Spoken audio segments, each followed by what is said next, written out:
Hadirin dan pemirsa, kita lanjutkan debat. Kita kembali ke debat calon presiden, capres dan cawapres 2014 untuk menceritakan atau menggambarkan kepada kita semua visi dan misi mereka perihal pembangunan demokrasi, pemerintahan yang bersih, dan penegakan hukum. Saya ingatkan kepada pemirsa yang ada di rumah, kami memang memberikan peraturan yang jelas bahwa jangan sampai ada tepuk tangan di saat ketika mereka sedang berbicara. Kenapa begitu? Karena ini untuk menghormati pemirsa yang di rumah, agar pemirsa yang di rumah bisa mendapatkan substansi yang sesungguhnya ingin disampaikan oleh kedua pasangan. Saya akan mulai segmen kedua. Segmen kedua ini adalah pertanyaan yang terkait dengan visi dan misi yang Bapak-Bapak sudah sampaikan tadi. Akan saya berikan satu pertanyaan, yang itu akan saya mulai dengan pertanyaan pasangan nomor urut 2 dulu. Jadi satu pertanyaan untuk pasangan nomor urut 2 dan satu pertanyaan untuk pasangan nomor urut 1. Kita mulai ya, Pak Jokowi dan Pak Yusuf Kalla. Pertanyaan untuk Bapak dalam kaitan dengan visi dan misi yang tadi Bapak sampaikan begini. Tolong disimak. Dalam konstelasi Undang-Undang Dasar saat ini, garis-garis besar haluan negara tidak lagi dikenal. Karenanya, pola pembangunan Indonesia ditetapkan melalui rancangan pembangunan jangka pendek, jangka menengah, dan jangka panjang. Dalam pembangunan jangka panjang, jelas diperlukan adanya kesinambungan dari pemerintah sebelumnya dengan pemerintah yang akan datang, supaya tidak ada keterputusan proses pembangunan. Pertanyaannya, dapatkah Anda sebagai calon presiden dan calon wakil presiden melakukan evaluasi kritis terhadap program-program kerja yang telah dilaksanakan oleh pemerintahan saat ini, dan apakah yang akan Anda lakukan selanjutnya untuk mempertahankan untuk hal-hal yang sudah dianggap berhasil, memperbaiki hal-hal yang Anda anggap belum terlalu berhasil, dan kemudian mengubah hal-hal yang belum berhasil. Kira-kira begitu. Saya persilahkan, Anda punya waktu 5 menit untuk menjawab. Saya persilahkan kepada Pak Jokowi dan Yusuf Kalla, 5 menit Anda dimulai dari sekarang. Terima kasih. Memang sebaiknya perencanaan dalam jangka yang panjang itu menjadi titik acuan bagi siapapun yang menjadi presiden dan wakil presiden. Karena tanpa itu pembangunan kita akan terpotong-potong, tergantung kepada pemimpinnya mau gaya apa. Sehingga menurut saya siapapun presidennya, yang baik akan kita lanjutkan, yang tidak baik akan kita evaluasi, kita perbaiki, dan juga akan kita lanjutkan. Tetapi prinsip-prinsip, hal-hal yang prinsip juga harus kita isikan kepada pemerintahan yang baru kita nanti. Juga hal yang berkaitan dengan ideologi juga harus kita isikan kepada program-program yang akan kita kerjakan. Artinya kita tidak ingin meninggalkan rencana jangka panjang, rencana jangka menengah yang sudah ada, karena itu adalah sebuah haluan, sebuah titik akhir yang nantinya akan dituju oleh bangsa dan negara ini. Tetapi hal-hal yang berkaitan dengan ideologi, hal-hal yang berkaitan dengan prinsip tetap akan kita masukkan ke dalam program-program pemerintahan baru kita. Untuk selanjutnya silakan Pak JK melanjutkan. Terima kasih Pak Jokowi. Tentu kita harus melanjutkan, utamanya ialah target-target utama, tujuan berbangsa ini. Dan prinsip-prinsip utama, melaksanakan pemerintah dengan demokratis, melaksanakan pemerintah yang bersifat otonomi, melaksanakan perintah yang memberikan kepercayaan kepada masyarakat, melaksanakan pemerintah yang taat hukum. Dalam hal-hal kebijakan yang menyangkut 5 tahunan, tentu pemerintah yang melaksanakan tugas itu mengevaluasi tiap 5 tahun program-program itu. Contohnya adalah pada dewasa ini ekonomi kita merosot, defisit banyak, anggaran kita tidak berfungsi dengan betul. maka tentu produksi minyak kita semua turun. Karena itulah pemerintah yang akan datang harus memperbaiki kebijakan itu. Tanpa itu negara tidak bisa berkembang. Kalau pada dewasa ini, sebelumnya pertumbuhan kita 7%, sekarang menurun 5%, semua itu harus dikoreksi hingga mencapai pertumbuhan yang lebih baik lagi. Efisiensi pemerintah yang tidak lebih mementingkan rutin dan tinggi yang tidak penting, itu harus reformasi. Karena itulah bagian kita untuk mencapai tujuan. Tanpa reformasi yang baik, begitu juga sistem pembinaan semangat kita, sehingga kita sebut revolusi mental, karena harus dirubah. Baik sistem pendidikan, baik sistem semangat, bagaimana hukum, jangan banyak korupsi, harus tegas semuanya. Hal-hal itulah tugas pemerintah yang akan datang untuk melaksanakan, bahwa itu membutuhkan koreksi, harus, karena pemerintah dibentuk untuk membuat perubahan. Tanpa pemerintah yang buat perubahan, bukan pemerintah yang baik untuk mencapai tujuan itu. Namun prinsip pokok tetap dijaga.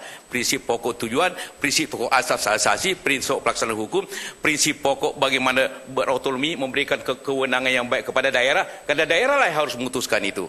Bagaimana desa harus dibangun yang baik, karena desa lah yang menjadi sumber dana kita semua. Bagaimana usaha kecil harus diberikan keutamaan, karena usaha kecil lah menjadi inti dari pokok permasalahan kesejahteraan rakyat ini. Tanpa itu semua, maka kita tidak bisa mencapai pemerintah yang bersih. Bagaimana efektifnya? Pemerintah yang bersih adalah pemberian efektif. Bukan pemerintah yang hanya besar, yang hanya gagah, tapi pemerintah efektif, melayani secepat-cepatnya. Seperti dikatakan tadi Pak Jokowi. Sistem pemerintahan apa yang lebih baik? Sistem pemerintahan yang transparan, yang terbuka, yang rakyatnya mengetahui itu. Itulah asas hubungannya antara demokrasi yang baik, pemerintahan yang baik, yang efektif, dan juga tata hukum yang baik. Mudah-mudahan itu dapat kita laksanakan. Itulah asas kita. Masih mau ditambahkan? Bapak masih punya waktu sekitar 41 menit. Silahkan kalau masih mau ditambahkan, Pak Jokowi. Dan menurut kami yang paling penting itu, memang perencanaan itu penting. Rencana itu penting, tetapi yang lebih penting bagaimana melaksanakannya. Bagaimana mengeksekusinya, bagaimana memutuskannya, dan bagaimana manajemen pengawasan itu bisa kita lakukan dari detik ke detik, dari hari ke hari, dari minggu ke minggu, dan dari bulan ke bulan. Terus kita lakukan manajemen pengawasan. Yang paling penting menurut saya di negara kita ini, yang paling lemah ada di manajemen pengawasan. Baik, terima kasih Pak Jokowi. Itulah tadi jawaban dari pasangan nomor urut 2, Pak Jokowi dan Yusuf Kalla. Sekarang kita akan menuju ke pasangan nomor urut 1, Pak Prabowo dan Pak Hatta Rajasa. Pak Prabowo dan Pak Hatta Rajasa, tadi kami mendengarkan begitu banyak visi dan misi yang Anda ingin sampaikan. Tapi begini, sayangnya Indonesia masih dipersepsikan sebagai negara yang memiliki tingkat korupsi yang tinggi, sebagaimana pandangan tergambar dari berbagai angka survei. Indonesia juga dilihat sebagai negara yang masih memiliki kinerja pemerintahan yang belum baik, kalau kita lihat dari indeks efisiensi dan efektivitas pemerintahan. Yang memprihatinkan, Indonesia dilihat belum dapat melakukan perlindungan hak asasi manusia secara baik. Sebagai negara hukum, Indonesia masih dianggap belum mampu melakukan penegakan hukum secara adil, karena penegakan hukum Indonesia cenderung dianggap tajam ke bawah, namun tumpul ke atas. Lagi pula, masih banyak juga mafia peradilan di dalamnya. Pertanyaannya begini, Pak Prabowo dan Pak Hatta, apa agenda khusus yang lebih detail, apa agenda khusus yang akan Anda lakukan untuk memperbaiki keadaan ini?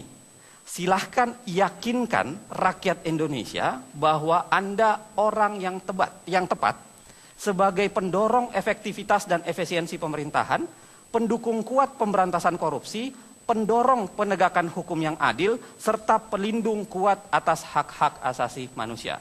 Saya persilahkan, Anda punya waktu 5 menit dari sekarang. Baik, terima kasih. Memang kita rasakan inilah kelemahan-kelemahan bangsa kita sekarang. Korupsi, kinerja pemerintah yang kurang maksimal, dan keadilan hanya kepada yang kuat, kepada yang kaya, ini kita rasakan. Tetapi ini semua menurut kami, ini adalah suatu akibat dari kebocoran kekayaan nasional yang besar. Dengan kebocoran-kebocoran yang besar, yang diakibatkan oleh memang masalah sistemik, akhirnya tidak ada sumber daya yang cukup untuk menjamin kualitas hidup para pejabat-pejabat aparatur negara yang menentukan jalannya pemerintahan. Artinya, korupsi terjadi di Indonesia karena para pejabat-pejabat yang berkuasa takut masa depan, takut pensiun. Gaji bupati umpamanya adalah sekitar 6 sampai 7 juta rupiah. Padahal dia kampanye, dia ikut pilkada langsung, dia habis 15 miliar. Ya kan? Demikian di mana-mana. Akibatnya dia akan ambil dari APBD. Sama, menteri-menteri juga begitu. Menteri kalau tidak salah mungkin gajinya sekarang sekitar 18 juta rupiah. Padahal tanggung jawab yang dikelola sangat besar. Karena kualitas hidup, rasa ketakutan ini, dan juga dengan sistem demokrasi kita. Sistem demokrasi kita yang begitu liberal, mewajibkan setiap pemimpin politik untuk harus cari uang untuk melaksanakan kampanye politik. Dengan demikian, dia akan mengandalkan kader-kader dia di DPR dan di departemen-departemen. Inilah sumber daripada masalah bangsa. Juga bahwa elit bangsa Indonesia selama berapa puluh tahun ini, menurut pendapat saya agak lengah membiarkan sumber-sumber daya ekonomi kita terlalu banyak mengalir keluar bangsa kita. Nah, kalau kita mau perbaiki, mengurangi korupsi, kita harus jamin kualitas hidup para pejabat negara, pegawai-pegawai yang menentukan pegawai negeri, hakim, polisi, jaksa, semua penegak hukum, semua pejabat dan pegawai negeri di tempat-tempat yang penting harus dijamin kualitas hidupnya. Sebagai contoh, Hakim Agung di Inggris gajinya terbesar, lebih besar dari Perdana Menteri. Ini strategi kami. Kami ingin menutupi pertama kebocoran. Ya. Kita kalau bicara ingin memperbaiki ini, ingin perbaiki itu, ujung-ujungnya urusan uang, urusan duit. Karena itulah penegak-penegak hukum harus ditingkatkan kemampuan manajerial, kemampuan teknisnya, pendidikan, ini harus diperbaiki. Ini semua butuh investasi dana yang besar. Kemudian rekrutmen, saya sependapat dengan Pak Joko Widodo dan Pak Yusuf Kalla. Kita harus rekrut orang-orang terbaik dengan sistem yang terbuka, transparansi, penggunaan teknologi informatika yang terbaru. Saya sangat sependapat, e-government, sebanyak mungkin kita menggunakan teknologi modern, kita bisa kurangi kebocoran-kebocoran itu. Dengan kita mengurangi kebocoran, kita punya dana, kita perbaiki kualitas hidup, baru kita hasilkan suatu pemerintahan yang bersih, yang bebas dari korupsi, yang berkinerja tinggi, yang melayani rakyat dan melindungi hak-hak rakyatnya. Saya kira itu. Masih ada waktu 31 ya, saya ingin menambahkan, kita harus agresif di dalam pencegahan dan pemberantasan korupsi. Oleh sebab itu strategi kita harus jelas, perkuat KPK. KPK memiliki 5 tugas pokok. 2 tugas pokok utama saya kira sudah tepat. Dan 8 kebijakan yang diterapkan KPK harus kita dukung. Yang pertama adalah pencegahan. Ini membangun sistem building yang baik. Yang kedua monitor. Sehingga seluruh institusi-institusi harus dapat dipertanggungjawabkan seluruh kinerjanya. waktu selesai saya kira. Terima kasih Pak Terima kasih. Prabowo dan Pak Hatta.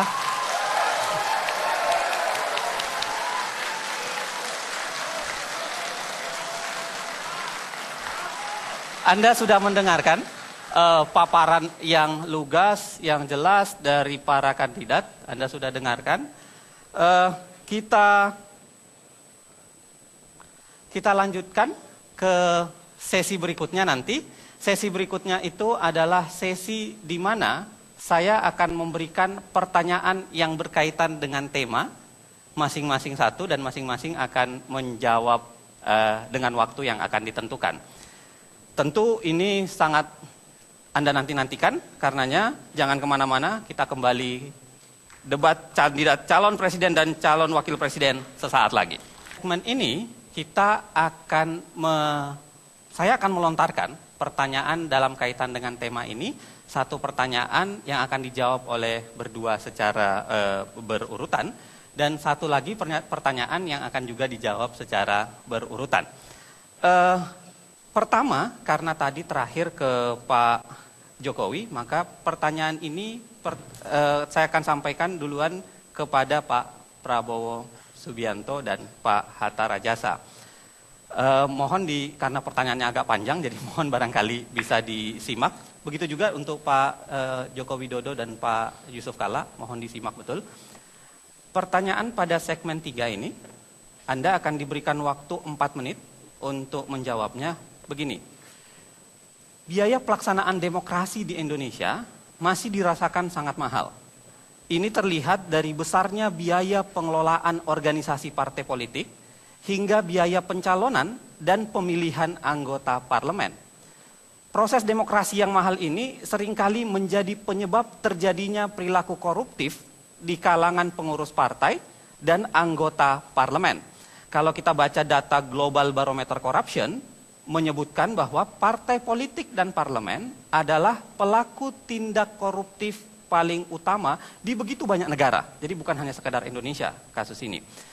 Pada saat yang sama, Anda sebagai kandidat, calon presiden dan calon wakil presiden disokong oleh partai-partai yang tentu memiliki potensi mengidap masalah ini. Padahal bila Anda kelak menjabat presiden dan wakil presiden, dukungan kuat dari partai-partai politik melalui koalisi di parlemen sangat Anda perlukan agar pemerintahan dapat berjalan secara stabil. Pertanyaannya, bila Anda terpilih menjadi presiden dan wakil presiden nanti, apa langkah-langkah nyata yang akan Anda lakukan untuk menjadikan pemerintahan Anda bersih, efektif, serta stabil, pada saat yang sama mampu menghindarkan diri dari kemungkinan rongrongan partai-partai politik yang telah mendukung Anda dengan meminta Anda untuk balas budi dengan memberikan berbagai kemudahan mendapatkan uang? Begitu pertanyaannya. Saya persilahkan Pak Prabowo dan Pak Hatta Rajasa, 4 menit. Kita mulai dari sekarang. Baik, memang ini adalah inti masalah yang kita hadapi sekarang. Tetapi saya percaya dengan adagium bahwa tidak ada pengikut yang jelek, hanya ada pemimpin-pemimpin yang jelek. Jadi apabila kita sebagai pemimpin, kita tegas meyakinkan para mitra kita, anggota kita, bahwa kita bergabung dengan syarat kita tidak akan merongrong anggaran negara, APBN, APBD, 1 sen pun. Ini adalah syarat saya kepada mitra-mitra saya, dan di semua partai banyak kader-kader yang baik. Di semua partai banyak patriot-patriot yang ingin bekerja untuk negara dan bangsa. Nah, inilah yang kita cari untuk bergabung, dan kita sepakat bahwa pada saat kita memimpin pemerintahan, hanya pengabdian kepada rakyat dan bangsa itu menjadi motif utama kita. Jadi kita sudah sepakat APBN dan APBD tidak boleh kita kurangi 1 sen pun.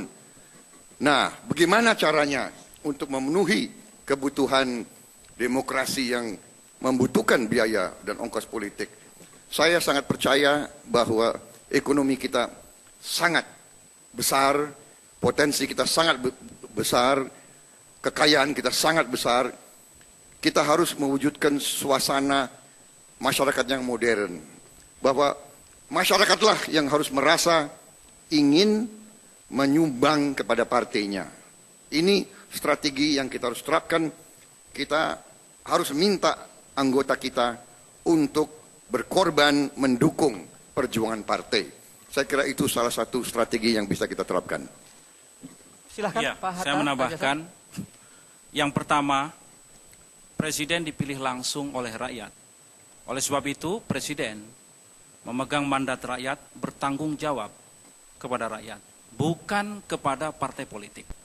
Oleh sebab itu, jangan pernah permisif dan jangan pernah dalam koalisi tunduk kepada apa yang dimaui oleh partai-partai politik yang ada dalam koalisi. Oleh sebab itu, tegas di dalam menjalankan pemerintahan sesuai dengan visi misi yang dikembangkan, sesuai dengan RPJMN yang dikembangkan, dan sesuai pula dengan pembangunan jangka panjang sebagai guidance kita. Yang kedua, yang paling penting dan ini sangat mendasar, yaitu kita jangan menempatkan pemilihan SDM, baik menteri maupun pejabat-pejabat penting, itu didasarkan kepada alokasi kepada partai-partai politik. Ini harus tegas dan dijadikan budaya siapapun presidennya. Oleh sebab itu yang terpenting nantinya itu adalah memberikan kesempatan kepada putra-putri terbaik. Dalam bahasa yang lebih sederhana adalah kabinet ahli atau second kabinet. Dan yang ketiga yang paling penting juga adalah di dalam pembiayaan. Tadi dikatakan demokrasi kita yang sangat mahal, maka pemerintahan mendatang harus melakukan evaluasi kritis terhadap cara kita melaksanakan pemilihan pilkada, pemilihan legislatif yang tadi dikatakan syarat dengan uang. Oleh sebab itu, kami bertekad nanti akan menyempurnakan ini. Demokrasi harus sederhana, murah, dan tidak membebani rakyat. Dan demokrasi harus menghasilkan putra-putri terbaik, apakah ia akan ada di legislatif, apakah ia akan menjadi bupati, wali kota, gubernur, atau menjadi presiden dan wakil presiden. Jadi demokrasi yang betul-betul dari rakyat untuk rakyat dan betul-betul menuju kepada kemakmuran. Terima kasih Pak Hatta Rajasa dan Pak Prabowo.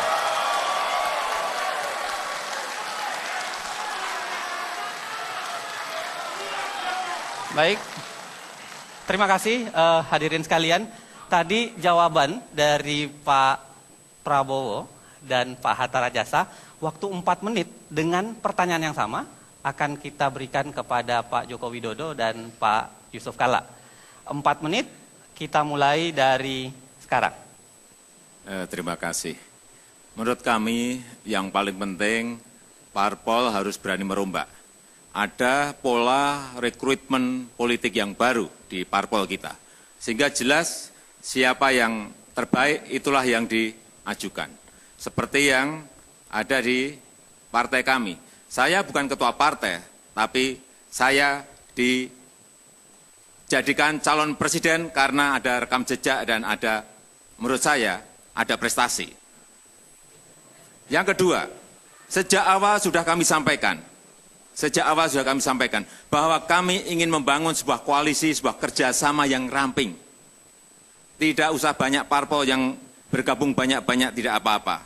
Tetapi yang paling penting adalah bahwa nantinya dalam bekerja kita ingin mengedepankan kepentingan rakyat terlebih dahulu. Bukan membagi-bagi menteri di depan, bukan membagi-bagi kursi di depan, bukan membagi-bagi kue di depan.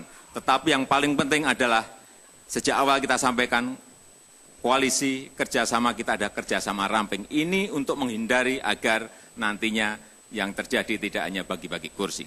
Kemudian yang ketiga, dalam melaksanakan kampanye, kami juga ingin mendapatkan dukungan rakyat dari sisi pendanaan. Oleh sebab itu kami membuka rekening gotong royong, sumbangan dari rakyat yang nantinya akan diaudit oleh lembaga yang kredibel, sehingga kami tidak bisa ditekan oleh siapapun, karena biaya kami akan kami buka secara transparan.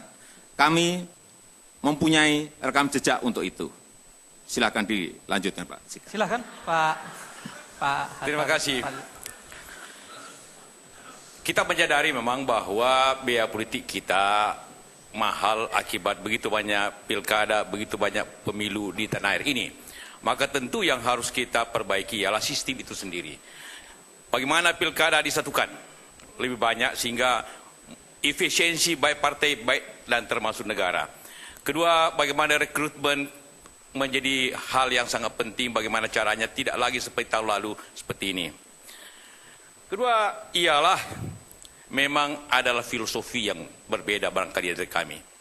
Kami bersyukur seperti katakan Pak Jokowi, partai pendukung kami adalah keikhlasan. Tidak ada janji berapa 7-8 menteri sehingga tidak ikatan. Tidak ada janji siapa menjabat apa, menteri apa lebih tinggi, jabatan lebih tinggi. Kami tidak ada. Ini keikhlasan, ini tidak ada beban sama sekali. Ya kan? Itu yang menyebabkan kami biaya murah. Kalau biaya murah pasti tidak ada tekanan. Kalau biaya mahal ada tekanan, gitu kan?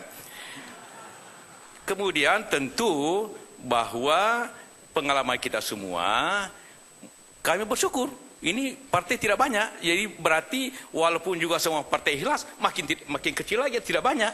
Jadi tidak Pak Moderator, apa yang diharapkan disangkakan bahwa kami akan tertekan, tidak sama sekali, karena semua ikhlas. Jadi itulah keikhlasanlah, ketujuanlah yang akan membentengi semua akibat negatif apabila akan terjadi dugaan-dugaan ini. Insya Allah kami akan bebas, kami sampaikan ke seluruh rakyat, kami akan bebas daripada itu, karena memang keikhlasan mendasari kita semuanya. Terima kasih. Pak Joko Widodo dan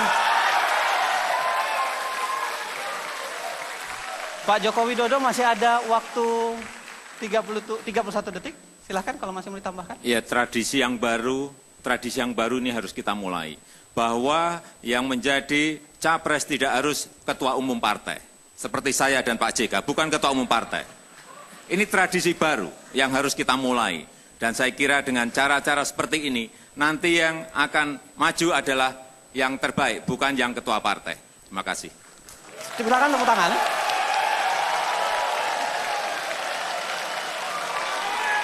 Bapak-bapak, ibu-ibu dan bapak-bapak sekalian, lagi-lagi ibu-ibu dan bapak-bapak sekalian, saya mohon untuk tidak tepuk tangan, tidak bergumam, tidak mengungkapkan sesuatu ketika belum saya persilahkan. Lagi-lagi sederhana karena kita ingin menjaga agar perdebatan itu bisa didengarkan dengan baik. Jadi mohon Anda tidak untuk bertepuk tangan sebelum saya mempersilahkan. Lagi-lagi begitu, saya ingatkan sekali lagi ya. Sekian, begitulah tadi pertanyaan pertama yang kemudian sudah dijawab 4 menit oleh pasangan nomor urut 1 dan 4 menit oleh pasangan nomor 2. Kita pindah ke pertanyaan nomor 2. Tapi sekarang kita balik. Kita akan persilahkan dulu Pak Joko Widodo dan Pak Yusuf Kalla untuk menyimak, dan saya ingatkan juga barangkali bisa disimak pertanyaannya. Saya akan bacakan. Negara Indonesia adalah negara yang dibangun dalam kerangka Kebineka Tunggal Ikaan. Bhinneka Tunggal Ika adalah semboyan bangsa yang sudah sejak dahulu menjadi bagian dari cita-cita para pendiri bangsa. Sayangnya, saat ini kenyataan kadang-kadang berkata sebaliknya. Ada pelanggaran hak asasi yang dilakukan kelompok mayoritas atas minoritas. Juga ada gejala sukuisme dalam pemerintahan daerah dan berbagai gejala lainnya yang telah nyata-nyata merusak semboyan dan cita-cita mengayomi Bhinneka Tunggal Ika. Itu. Pertanyaannya adalah, mohon disimak, kerangka hukum apa yang akan Anda bangun? Kerangka hukum apa yang akan Anda bangun untuk memperkuat terbangunnya masyarakat yang berpegang pada prinsip Bhinneka Tunggal Ika?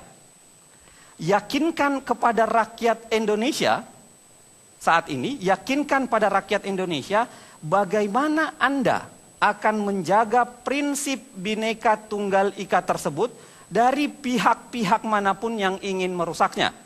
Yakinkan pada kami bahwa Anda akan tegas, tanpa pandang bulu, dalam berjuang dan melakukan penegakan prinsip Bhinneka Tunggal Ika dalam masyarakat Indonesia. 4 menit, Pak Joko Widodo dan Pak Yusuf Kalla, saya serahkan untuk Anda. Kita mulai dari sekarang. Terima kasih. Bhinneka Tunggal Ika, keberagaman kita, ini saya kira sudah final ya. Kita tidak, sebetulnya kami sudah tidak ingin mengungkit-ungkit itu lagi, karena itu sudah final. Sehingga waktu kita mengangkat, saya berikan contoh konkret, waktu mengangkat Lurah Susan di Lenteng Agung, yang sudah melalui sebuah seleksi dan promosi terbuka, baik kompetensi manajerialnya, kemudian manajemen leadership, manajemen administrasinya sudah dilalui semuanya. Kemudian ada yang memprotes dan demo agar lurah itu diganti karena agama mayoritas yang ada di kelurahan itu adalah berbeda dengan agama yang dianut oleh lurah itu. Saya sampaikan bahwa itu sudah final dan tidak bisa diganggu-gugat lagi. Sehingga sebetulnya saya tidak ingin berbicara mengenai hal itu lagi.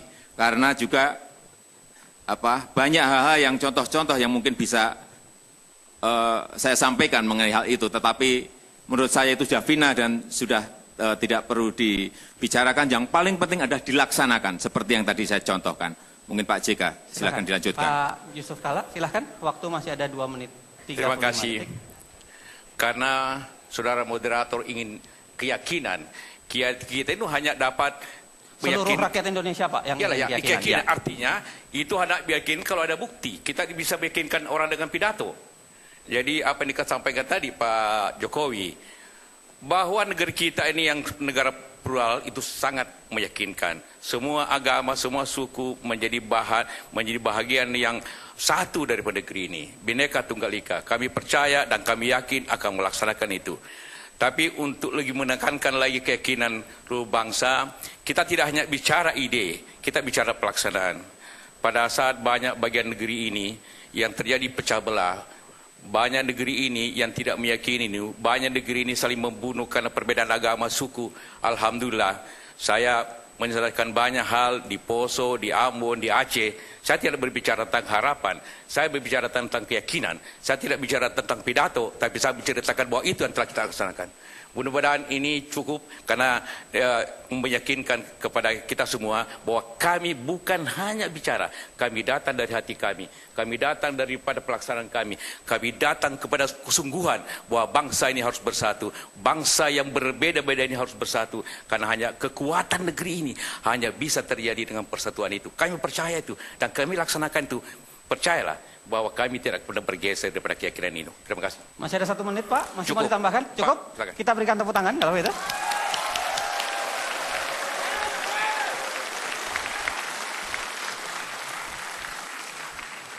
Pak Prabowo dan Pak Hatta Rajasa, pertanyaan yang sama. Mudah-mudahan Pak Bapak masih mengingatnya, masih ini. Anda diberikan waktu 4 menit untuk menjawabnya. Saya persilahkan. Kita mulai dari sekarang. Silahkan, Pak. Baik, terima kasih. Pertanyaan tadi adalah kerangka hukum apa yang akan dibangun untuk menjamin nilai Bhinneka Tunggal Ika. Kalau kita bicara itu, sebetulnya piranti hukum yang ada di bangsa kita sudah cukup. Undang-Undang Dasar 1945 sebetulnya sudah sangat jelas, apalagi dalam versi yang asli tanggal 18 Agustus 1945. Dan kami juga saya kira sudah jelas dan tegas, ya kami yang mencalonkan orang minoritas menjadi wakil gubernurnya Saudara Joko Widodo, Saudara Ahok, waktu itu cukup kontroversial, tetapi saya sebagai pimpinan Partai Gerindra, Ketua Dewan Pembina, Sayalah yang keras mempertahankan waktu ada serangan-serangan bahwa tidak baik atau tidak mungkin orang minoritas menjadi wakil gubernur. Saya kira saya mengambil satu sikap yang diketahui oleh umum, yaitu komitmen kita terus-menerus, tetapi intinya bukan kerangka hukum. Menurut saya intinya adalah pendidikan, intinya adalah contoh, intinya adalah keteladanan daripada semua unsur pimpinan. Jadi saya menegaskan di sini bahwa kami dalam kegiatan sehari-hari terus-menerus berusaha memelihara suasana Bhinneka Tunggal Ika itu. Dalam rekrutmen politik, kita benar-benar menjaga Bhinneka Tunggal Ika. Memberi kesempatan politik juga demikian. Jadi kerangka hukumnya sudah bagus, tinggal penegakannya dan keteladanan yang harus diberikan. Dan untuk itu saya kira komitmen Partai Gerindra itu sangat jelas, partai-partai lain juga di tempat kami sangat jelas. Kami tidak main-main dengan masalah Bhinneka Tunggal Ika ini. Pak Hatta. Silahkan Pak Hatta, masih ada satu. Keberagaman dan kebinekaan adalah rahmat anugerah Allah Subhanahu wa taala yang harus kita pelihara dan harus kita jaga dengan baik. Negeri ini dibangun atas dasar keinginan bersama untuk hidup bersama dalam negara kesatuan Republik Indonesia yang diaduk oleh sentimen kesejarahan dari rasa nasionalisme dan multikulturalisme.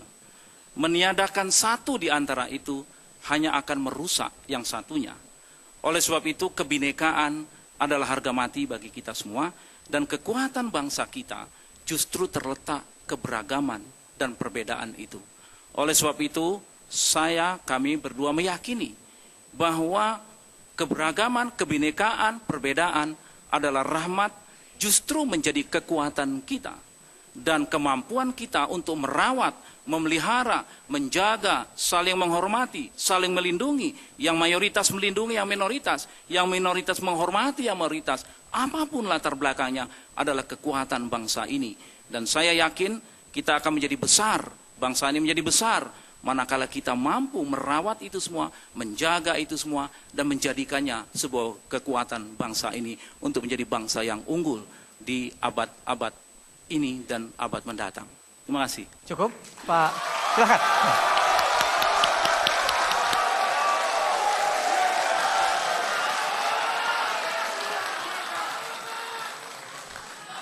Anda sudah mendengarkan jawaban masing-masing kandidat, pasangan nomor urut 1 dan pasangan nomor urut 2. Kita akan pindah ke segmen keempat sesaat lagi. Segmen 4 ini barangkali akan jauh lebih seru, karena segmen 4 ini adalah para kandidat akan saling bertanya.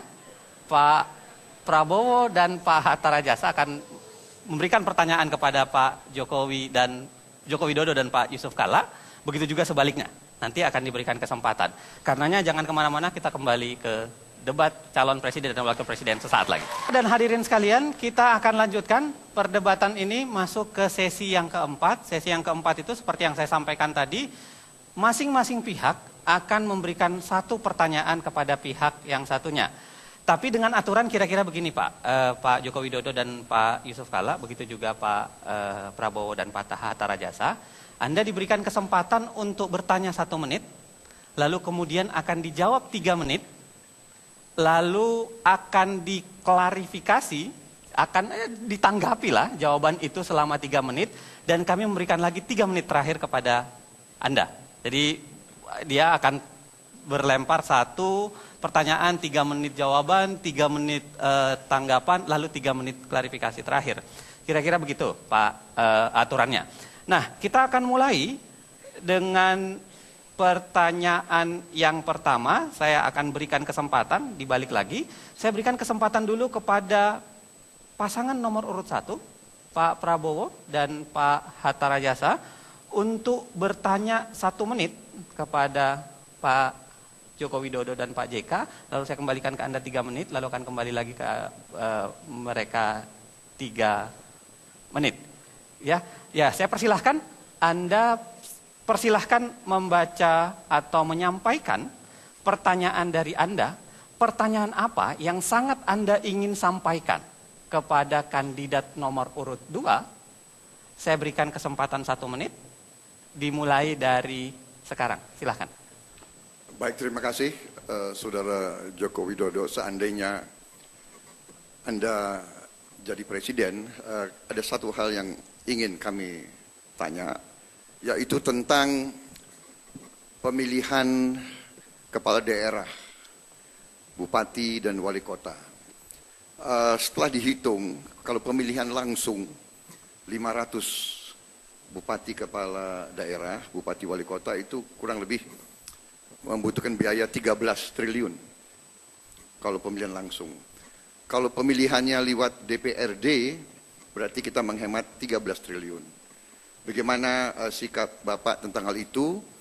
Kemudian bagaimana sikap Bapak tentang tuntutan atau harapan banyak daerah ingin terus menambah pemekaran kabupaten-kabupaten dan provinsi-provinsi baru. Padahal beban terhadap anggaran nasional sudah sangat-sangat berat.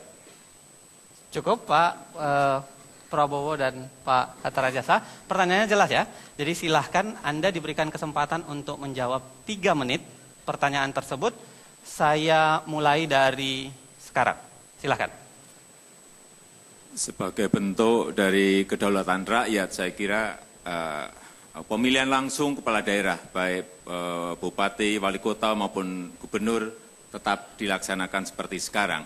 Hanya caranya yang teknisnya yang harus mungkin kita perbaiki. Dilaksanakan serentak untuk mengurangi biaya.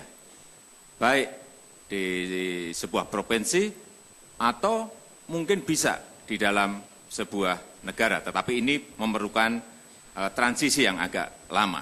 Kemudian yang kedua, mengenai pemekaran. Tempat-tempat yang memang sangat diperlukan untuk dimekarkan dalam rangka lebih mengembangkan provinsi atau daerah itu, tidak ada masalah. Tetapi dengan catatan, apabila nantinya sudah dimekarkan dan mereka tidak bisa mandiri dan mereka hanya membebani, bisa ditarik kembali dan dihapuskan lagi. Pemberiannya diperketat, pemberiannya dicek yang betul, dan yang paling penting, jangan sampai ada lobby-lobby lagi, jangan sampai ada dengan cara menekan-menekan ke pusat, tetapi betul-betul dengan kalkulasi dan perhitungan yang betul-betul cermat, teliti, karena jangan sampai anggaran kita habiskan untuk pemekaran dan tidak menyasar pada pelayanan kepada masyarakat, tidak menyasar pada pembangunan di wilayah itu. Mau ditambahkan Pak Yusuf Kalla? Iya, terima kasih. Memang sistem pilkada kita yang begitu banyak, maka Indonesia merupakan negara yang mempunyai pemilu yang terbanyak di dunia ini. Karena itulah maka, namun demikian pemilihan kepala daerah dijamin oleh Undang-Undang Dasar dan juga Undang-Undang bahwa pemilihan kepala daerah harus demokratis. Dalam Undang-Undang dikatakan pemilihan langsung. Tentu yang sangat penting di sini, kita tidak akan hanya sekedar mengembalikannya kepada pilkada, tetapi menjamin proses pemilu kada itu berlangsung efisien. Contohnya tadi saya jelaskan bahwa kalau sekarang ada begitu satu provinsi berbeda-beda harus disatukan. Semuanya ada keseragaman sehingga negeri ini hanya 2 kali melaksanakan atau 3 kali melaksanakan pemilu secara bersamaan. Pemilu nasional DPR sekaligus bersamaan Pilpres pada 5 tahun akan datang. Nanti pemilihan kepala daerah secara bersamaan sehingga efisien, kampanyenya efisien, pelaksanaan efisien sehingga tidak lagi membebani biaya sebesar itu. Karena apabila juga dikembalikan ke DPR belum tentu murah juga, karena bisa-bisa di DPR itu terjadi permainan yang lebih hebat lagi daripada masyarakat. Sehingga kita harus menjamin sistemnya, menjamin demokrasinya, dan menjamin kualitas kepada yang dipilih. Itu tujuannya sikap pemilu seperti itu. Baik, terima kasih. Silahkan tepuk tangan.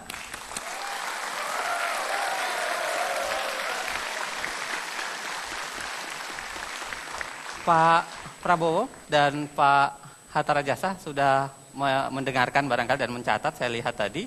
Anda silahkan memberikan tanggapan, catatan kritis juga boleh terhadap jawaban yang diberikan dari Pak Joko Widodo dan Pak Yusuf Kalla. Anda punya waktu 3 menit, saya persilahkan dari sekarang. Silahkan.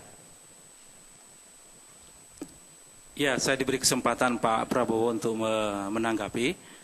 Walaupun tadi itu belum dijelaskan seperti apa yang disebut efisien itu, masih kualitatif, belum terukur, tapi memang kita harus melaksanakan sebuah pemilihan yang lebih sehat, yang lebih terukur, yang tidak terlalu boros dengan biaya. Walaupun Undang-Undang Dasar 45 kita tidak mewajibkan pemilihan presiden, bupati, wali kota, gubernur secara langsung sebagaimana pemilihan presiden, namun pemilihan demokratis tersebut saat ini kalau melalui DPR memang masih memerlukan transisi waktu yang cukup kita perlukan. Oleh sebab itu, memang esensinya adalah pemilihan langsung itu, memang itulah yang dikehendaki oleh rakyat saat ini, namun memang harus kita lakukan dalam kondisi atau keadaan yang betul-betul bisa tidak membebani biaya yang tinggi. Misalkan kalau kita ambil contoh saat ini sedang digagas untuk pemilihan secara serentak. Saya kira serentak ini akan menghemat biaya yang cukup menekan, cukup murah, dan ini memerlukan waktu yang ke depan ini untuk segera kita persiapkan dengan baik. Ya, ini pandangan kami terhadap itu. Masih ada Pak Prabowo barangkali mau menambahkan? Mohon, saya tadi kurang begitu jelas tentang pemekaran. Kriteria apa yang Bapak, ya daerah mana? Kalau satu daerah minta, daerah lain juga minta dan tidak dikasih, ini kira-kira bagaimana? Dari segi penghematan anggaran dan dari segi keadilan antara daerah. Ada satu kabupaten sebagai contoh yang jumlah penduduknya hanya 20.000. Tapi dikasih pemekaran. Jadi di mana rasa keseimbangan keadilan dengan kabupaten yang umpamanya jumlah penduduknya 3 juta umpamanya. Jadi kami mohon kami ada suatu sikap ketegasan, kira-kira kriteria apa mengizinkan pemekaran baru dan tidak mengizinkan pemekaran baru.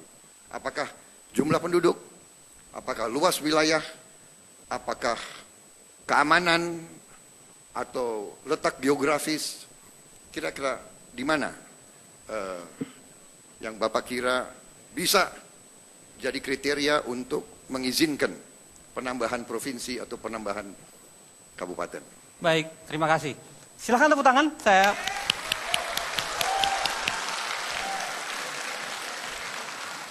Pak Jokowi dan Pak Yusuf Kalla, kelihatannya ada yang harus Anda klarifikasi lebih lanjut dari pertanyaan Pak Prabowo dan Pak Hatta Rajasa. Anda punya waktu 3 menit. Saya persilahkan dari sekarang. Tentu saja banyak yang harus dikalkulasi, banyak yang harus dihitung. Yang pertama masalah potensi ekonomi yang ada. Apakah bisa menopang daerah itu untuk mandiri? Artinya ada pendapatan asli daerah yang nantinya bisa menggerakkan pemerintahan yang ada di sana. Kemudian juga yang kedua, apakah dengan dibuka daerah baru itu, rakyat mendapatkan manfaatnya? Atau hanya elitnya yang mendapatkan manfaat? Karena yang banyak elitnya saja yang mendapatkan manfaat, tapi rakyatnya tidak mendapatkan manfaat. Tentu saja juga masalah keluasan wilayah itu juga menjadi perhitungan. Karena apa? Daerah yang luas, kemudian hanya dipegang oleh misalnya satu bupati, itu sangat dalam melayani rakyatnya akan tidak akan efektif dan tidak akan efisien. Sehingga ini juga harus menjadi pertimbangan.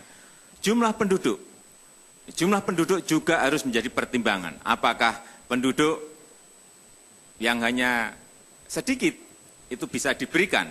Saya kira bisa saja, tetapi dengan catatan bahwa nantinya pemekaran ini memberikan manfaat yang sebesar-besarnya untuk rakyat, untuk masyarakat. Intinya adalah kemanfaatan bagi masyarakat, kemanfaatan bagi rakyat, kemanfaatan bagi warga.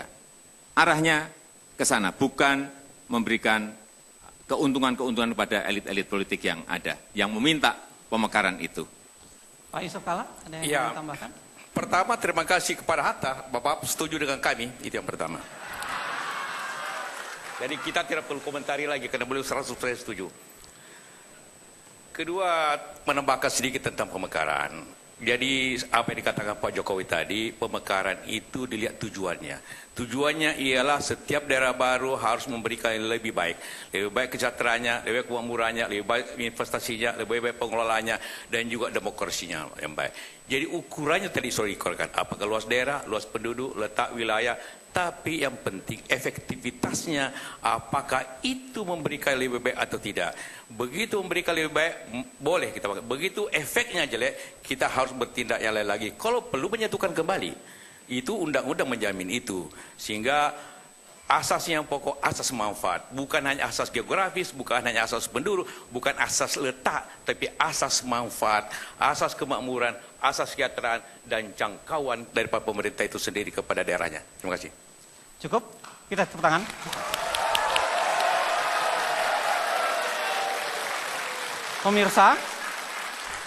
Pemirsa dan hadirin sekalian, pertanyaan pertama tadi dari pasangan nomor urut 1 ke pasangan nomor 2 sudah kita laksanakan. Sekarang kita balik. Jadi pertanyaan dari nomor urut 2, Pak Jokowi dan Pak Yusuf Kalla kepada Pak Prabowo dan Pak Hatta Rajasa. Anda punya waktu 1 menit, Pak. Saya persilahkan mulai dari sekarang. Terima kasih Pak Jokowi. Tadi dalam awal pembicaraan ini, Pak Hatta mengungkapkan tentang visi misinya yang saya kutip. Melindungi rakyat dan berbagai bentuk diskriminasi, gangguan, dan ancaman serta menjunjung tinggi hak-hak asasi manusia. Itu dari Bapak. Kedua, dari Pak Prabowo mengatakan, tiada pengikut yang salah, hanya pemimpin yang salah. Sekarang pertanyaannya, bagaimana Bapak ingin menyelesaikan pelanggaran hak asasi manusia masa lalu dan menjaga hak asasi dipertahankan pada masa datang? Itu aja.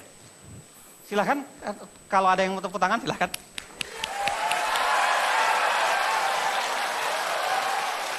Saya ingatkan bahwa debat ini adalah untuk menggali misi visi, memberikan tanggapan, dan ini adalah hal yang harus dijawab. Akan kita berikan waktu 3 menit, Pak Prabowo dan Pak Hatta Rajasa. Kita mulai dari sekarang. Silahkan, Pak. Baik, hak asasi manusia yang paling dasar adalah hak untuk hidup. Kemudian tugas Undang-Undang Dasar yang diberikan kepada sebuah pemerintah republik adalah melindungi segenap tumpah darah Indonesia. Itu tugas utama pemerintah. Sebuah pemerintah harus melindungi segenap tumpah darah dari segala ancaman, apakah dari luar negeri atau dari dalam negeri. Jadi saya sekian puluh tahun adalah abdi negara, petugas yang membela kemerdekaan, kedaulatan, dan hak asasi manusia. Mencegah kelompok-kelompok radikal ataupun kelompok-kelompok yang menggunakan kekerasan mengancam keselamatan hidup orang-orang yang tidak bersalah. Orang-orang yang tidak bersalah. Jadi, manakala kita menghadapi kelompok-kelompok yang merakit bom, yang ingin menimbulkan huru-hara, yang mengancam kelangsungan hidup negara dan bangsa, ya, mereka ini ancaman terhadap hak asasi manusia. Nah, karena itu, kewajiban seorang petugas, kewajiban seorang pembela negara dan bangsa, melindungi segenap tumpah darah dari ancaman-ancaman tersebut. Dalam pelaksanaan tugas, sebagai prajurit, manakala kita melaksanakan tugas dengan sebaik-baiknya, yang menilai itu adalah atasan. Jadi saya mengerti Pak, arah Bapak. Tidak apa-apa, tidak apa-apa. Ya, saya tidak apa-apa. Tetapi saya ada di sini, saya sebagai mantan prajurit telah melaksanakan tugas dengan sebaik-baiknya. Selebihnya atasan yang menilai. Apakah saya, kan arah Bapak kira-kira gitu, bahwa saya tidak bisa menjaga HAM karena saya pelanggar HAM. Kira-kira itu kan Bapak arahnya. Iya kan? Padahal Bapak tidak mengerti, justru kami ini di tempat-tempat yang susah, di mana-mana sering harus ambil tindakan untuk keselamatan rakyat Indonesia yang banyak. Sebagai contoh, di negara kita, di Singapura, tetangga kita, memegang bom saja itu hukuman mati, wajib. Memegang saja, tidak melaporkan. Apalagi merakit, apalagi menyebarkan. Jadi saudara Pak Yusuf Kalla, saya bertanggung jawab dan hati nurani saya bersih. Saya pembela hak asasi manusia yang paling keras di Republik ini. Saya tidak ragu-ragu. Cukup Pak Prabowo. Silahkan tepuk tangan.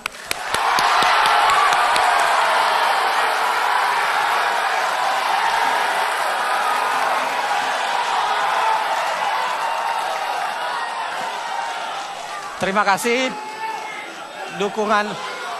Tolong para hadirin sekalian,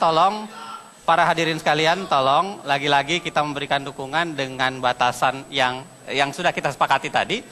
Dan ini adalah penyampaian visi dan misi, dikaitkan dengan visi dan misi. Jadi pertanyaannya juga kira-kira ke arah yang sana. Ada waktu 3 menit dari Pak Joko Widodo dan Pak Yusuf Kalla untuk memberikan catatan terhadap dukungan, bisa catatan terhadap apa yang disampaikan oleh Pak Prabowo. Saya persilahkan 3 menit dari sekarang.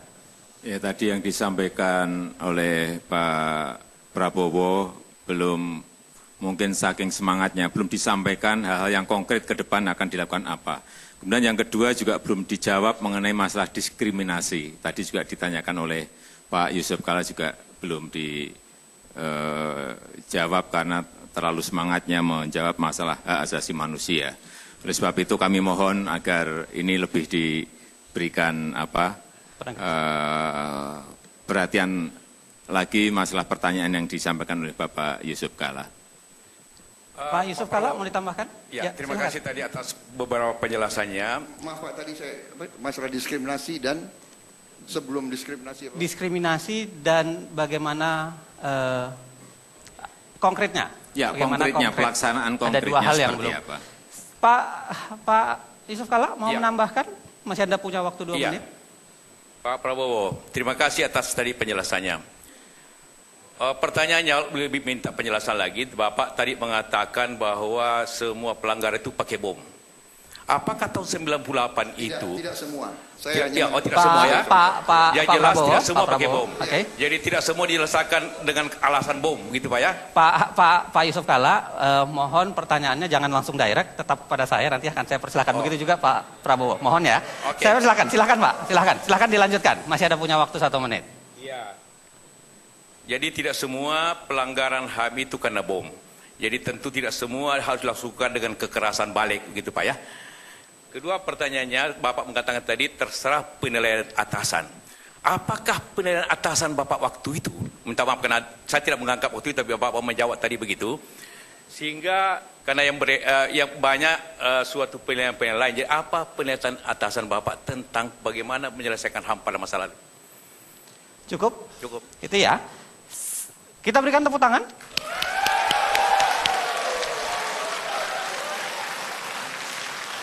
Saya berikan kesempatan 3 menit kepada Pak Prabowo dan Pak Hatta Rajasa bisa memberikan klarifikasi, catatan, bahkan mungkin memberikan penjelasan yang lebih konkret dalam kaitan yang ditanyakan, termasuk 2 hal yang tadi yang belum ditanyakan. Ada 3 menit waktu untuk Bapak Prabowo dan Pak Hatta Rajasa. Ya, baik, kita mulai dari sekarang. Silahkan Pak. Jawaban terhadap Pak Joko Widodo, langkah-langkah konkret. Langkah konkret saya kira adalah di ujungnya adalah pendidikan. Masalah hak asasi manusia ini pendidikan. Pendidikan di semua sektor, pendidikan di semua aparat, ya, pendidikan juga kepada pejabat-pejabat.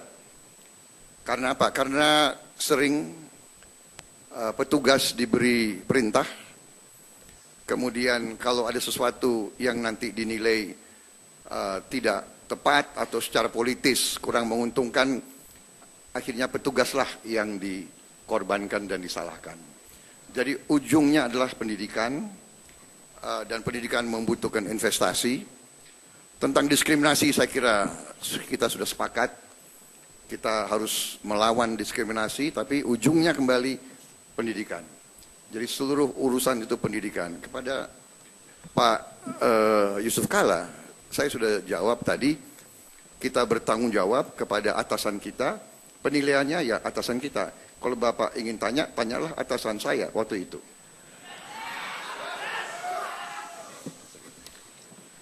Ada yang mau disampaikan lagi, Pak Hatta Rajasa? Barangkali masih ada waktu 1 menit. Saya kira tadi yang disampaikan, ditanyakan Pak Yusuf Kalla kepada saya soal diskriminatif dan Pak Jokowi juga, memang salah satu hal yang paling mendasar menyangkut hak-hak warga negara kita adalah jangan sampai ada diskriminatif dalam perlakuan hukum. Karena konteksnya tadi konteks hukum. Istilahnya jangan tumpul ke atas, tajam ke bawah. Itu diskriminatif. Mereka harus sama di muka umum, siapapun.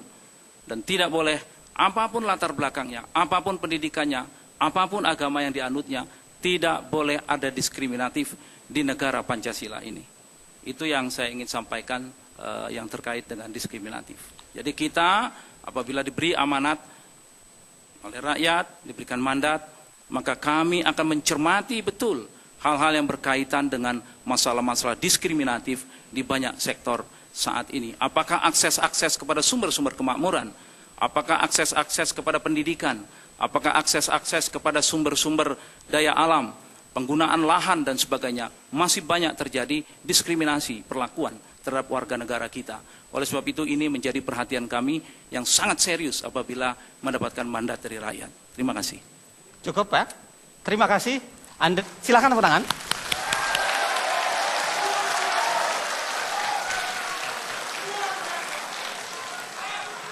Pemirsa dan hadirin sekalian, Anda sudah mendengarkan sesi keempat, sesi yang ada lontaran saling bertanya antara kandidat, dan tadi kelihatannya ada catatan kritis, ada catatan klarifikasi, dan itu menjadi menarik untuk kita lihat kemudian.